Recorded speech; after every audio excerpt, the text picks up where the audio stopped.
자, 앞서 선생님이 변수의 범위와 이런 것들을 설명했는데, 그죠? 네, 여기 있는 스태틱 변수. 앞서 6번 문제에 스태틱 변수가 있었죠? 그런데 얘는 사용 기간이 보시면 프로그램 시작에서부터 끝까지 초기 값은 한 번만 적용이 되고 함수의 블록을 벗어나도 소멸되지 않으며 값이 유지된다. 그래서 스태틱 변수로 선언을 하면 사용은 이 함수 블록 안에서 사용이 되지만 이 값이 프로그램이 끝날 때까지 계속해서 유지가 된다는 사실을 꼭 기억해 주시면 좋겠습니다. 아셨죠? 그래서 이게 지역 변수의 특성을 가지고 있으면서도 전역 변수의 사용 기간을 가지고 있는 특별한 변수다. 이렇게 이해하시면 되겠습니다. 자, 그러면 이제 이 변수들을 이용해서 함수가 어떻게 동작하는지를 한번 보겠습니다. 자, 1번 문제 보시면 함수로 가장 큰 값의 위치 리턴하기입니다. 그죠? 그러면 여기 함수 f를 호출하는 거죠. 네. 여기에 보면 이 d 변수는 뭐죠? 함수 밖에 있으니까 글로벌, 즉 전역 변수로 되어 있고 n 변수도 전역 변수로 선언이 되어 있습니다. 그죠? 네. 그러면 1부터 n까지 5개의 숫자를 113, 213 이렇게 입력을 하게 되는 거죠. 그리고 나서 함수를 호출합니다. 그죠? 함수를 호출하는데 얘를 위치를 출력 받으니까 %d니까 네, 발환 타입은 int가 되겠죠? 이렇게 됩니다. 그죠? 자, 그러면 이제 가장 큰 값이 처음 나오는 위치를 찾아내는 건데 여기 같으면은 3, 즉 얘가 두 번째 있다고 2를 이렇게 출력을 하게 되는 겁니다. 그죠? 그러면 자, 여기 보면 d 변수의 i 번째 값을 max로 놓고 mxi 변수는 i 그때 위치를 나타내 주는 변수로 쓰는 거네. 그죠? 그래서 즉 mxi 변수 값은 위치를 나타내는 거고 max는 그때의 그 위치에 해당되는 값을 나타내는 거죠. 결국 리턴은 뭘 해주면 되죠? mxi 하면 얘가 1이 돌아오잖아요. 그죠? 맞죠? 0, 1 이렇게 배열의 인덱스 번호가 반환이 되니 얘는 플러스 1 해서 이렇게 리턴을 해주시면 될 겁니다. 그죠? 그러면 최대값은 어떻게 찾죠? 네. 이 D 배열의 I 번째 있는 값이 max보다 크면 더 큰 값이 있다는 거죠. 더 크면 어떻게 돼요?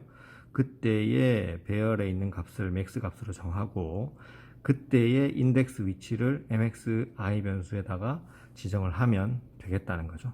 그래서 얘를 0에서부터 n개 동안 반복을 하게 되면 mxi에는 가장 큰 값이 들어있는 인덱스 번호가 저장이 되고 위치니까 인덱스 번호에다가 더하기 1한 값을 반환해주면 결국 처음 값이 나오는 위치가 출력이 됩니다.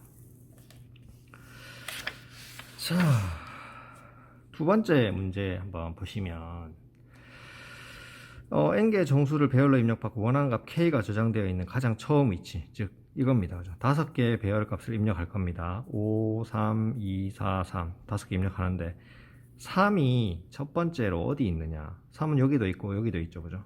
그래서 이 중에서 첫 번째 나타나는 요 위치, 즉 두 번째 위치라고 해서 이렇게 2를 출력하는 겁니다. 자, 보시면 마찬가지로 이 D 배열과 N 값 그리고 K 값은 전역 변수로 선언이 되어 있습니다. 그죠? 네. 그래서 메인 함수에서 또는 F 함수에서 둘 다 사용할 수 있도록 전역 변수로 선언을 한 겁니다. 그죠? 그러면 fk 함수를 호출하면 k 변수를 가지고 f 함수를 호출해서 %d 위치를 출력하니까 반환 타입 역시 int가 될 것이고, 그죠? 네. 언제 브레이크가 되냐면 같은 값이 있으면 브레이크 하면 되는 거죠. 그죠? 네, 같은 값이 있으면, 즉 같은 값이라고 하면 이 d 배열에 i 번째 있는 값이랑 내가 찾고자 하는 이 k 값이랑 같아지면 그때 브레이크를 하고 뭐를 리턴해 주면 되죠? 뭐를 리턴해 주면 되죠? i 플러스 1 값을 출력해 주면 반환해 주면 된다는 겁니다. 그죠? 네. i는 현재 요 같은 값의 인덱스죠.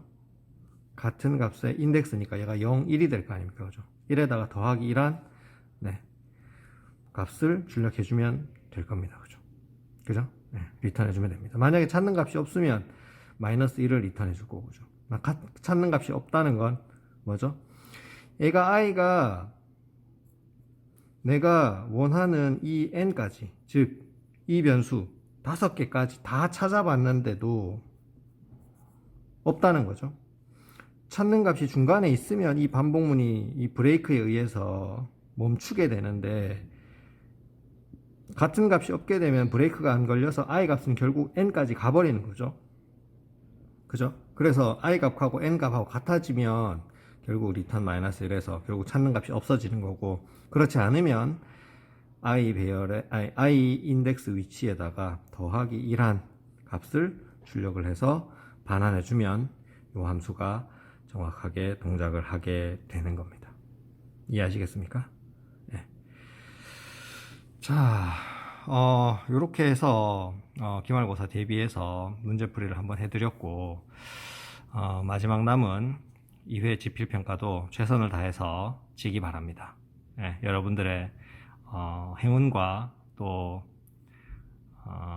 열심히 했으니까 거기에 대한 보답을 잘 받도록 선생님이 바라고 있겠습니다. 알겠죠? 화이팅! 네, 오늘 영상은 여기까지 하겠습니다.